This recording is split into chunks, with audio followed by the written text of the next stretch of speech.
didn't really prepare to read those, so...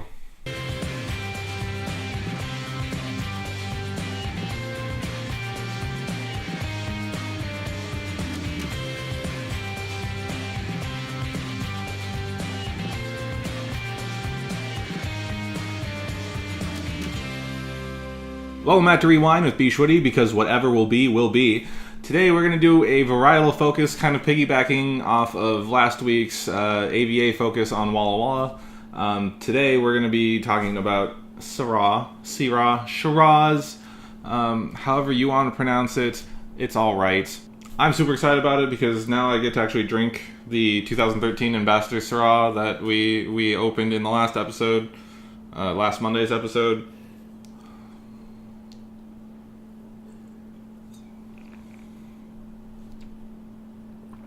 And it is quite lovely. It's meaty, it's full, but it still has a nice fruitfulness to it.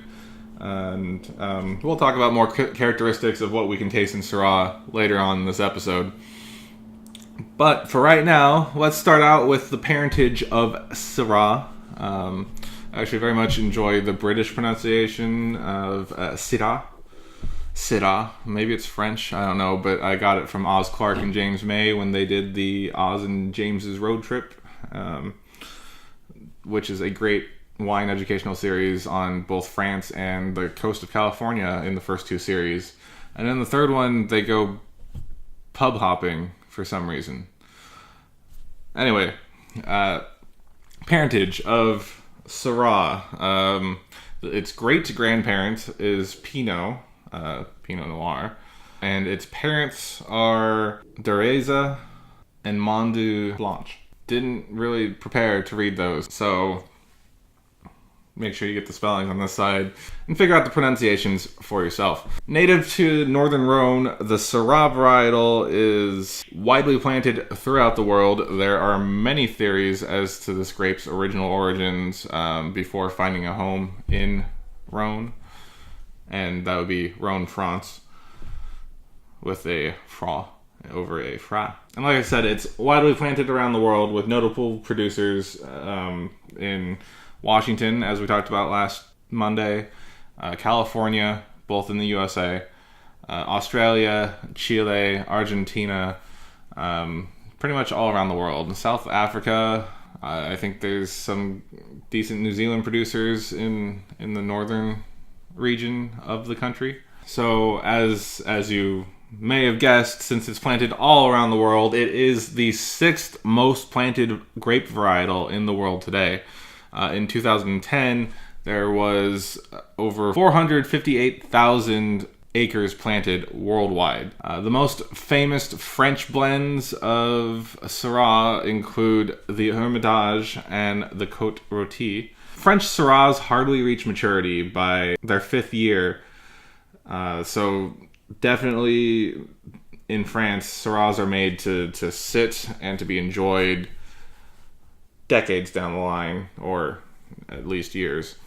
Syrahs have permeated into southern Rhone as well and have become one of the standard blending varietals in the Châteauneuf-du-Pape blend. It has also been adopted by the Languedoc-Roussillon region as well, all in France. Again, I don't speak French. I am awful. I apologize. One of these days, you just keep drinking, you just keep hearing it, and it'll stick in there. Regardless, in Australia, the Aussies refer to the Syrah as Shiraz. It's the highest planted grape in Australia, and they have been one of the pioneers of the Syrah Cab Sauv blend, which is actually something I have here.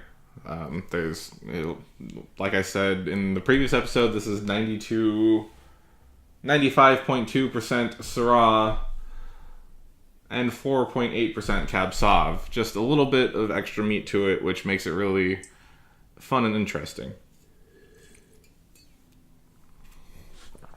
Now, in America, in California, there was a Syrah boom in the late 90s, where in 1992, there was less than 400 acres planted in the state, And now, or in 2003, there were 17,000 acres planted. Flash forward to 2012, over 19,000 acres have been planted in areas that are sustainable and actually very helpful to growing great Syrah. Some of the theories why the boom hasn't continued is because of the whole sideways factor, that great movie. I am not drinking any fucking Merlot! That really just took a pot shot at Merlot and made Pinot super bougie to grow in California. In Washington State, in the U.S., at least 3,000 acres are currently planted, and it is the third largest varietal, only behind Merlot and Cab Sauv. There's some good Washington Syrah out there. If you could check out Ambassador, I would recommend it. I also mentioned that some South American countries like Argentina and Chile have success with Syrah. In 1998, there were only 400 hectares planted in Chile. As recently as 2012, there were over 7,000 hectares planted. Let's move on to flavors in Syrah. Dominant flavors include blueberry, plum, milk chocolate, tobacco, and green peppercorn. Cooler climates will produce more savory notes with notes of bacon fat, olives, and red plum, and some green peppercorn. Regions that this will be indicative of include the Rhone region in France, Washington in the United States, Victoria, Australia, Western Australia, and Chile. If you may remember back to our episode on Chile, which I will include in a title card up here. Chile has a lot of cool climate regions for growing, even though it has a lot of varied terrain. Warmer climates will bring fruitier notes of blueberries, blackberry jam, and some tobacco notes. Regions that this will probably be found in California in the United States, Spain, South Australia, Argentina, and South Africa. Pairing suggestions for Shiraz, Syrah, or what have you. Syrah goes great with grilled foods and barbecue. Anything with thicker and fuller preparations, something that has a little weight to it, because Syrah will have some weight to it. Pungent and wild flavors, like game, wild boar, duck, anything that has a gamey venison, things of that nature. Also herbs. The spices in Syrah will kind of meld and play well with those types of herbs added to dishes. And it does not agree with fish of any kind that I'm aware of. Spicy foods. Spicy foods will overwhelm the Syrah, and the Syrah won't play nicely with anything capsaicin related. Sour foods are the same, and mild cheeses, because the Syrah will be overpowering in something so light and creamy. That's all we have for Syrah today. I hope you learned something. Please join us the rest of the week, where on Wednesday we'll be kind of celebrating the release of Peter Rabbit on Friday.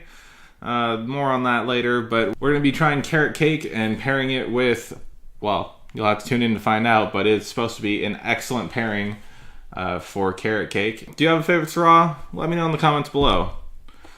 Please share, comment, like, and subscribe. I am bschwitty, and I will catch you next time.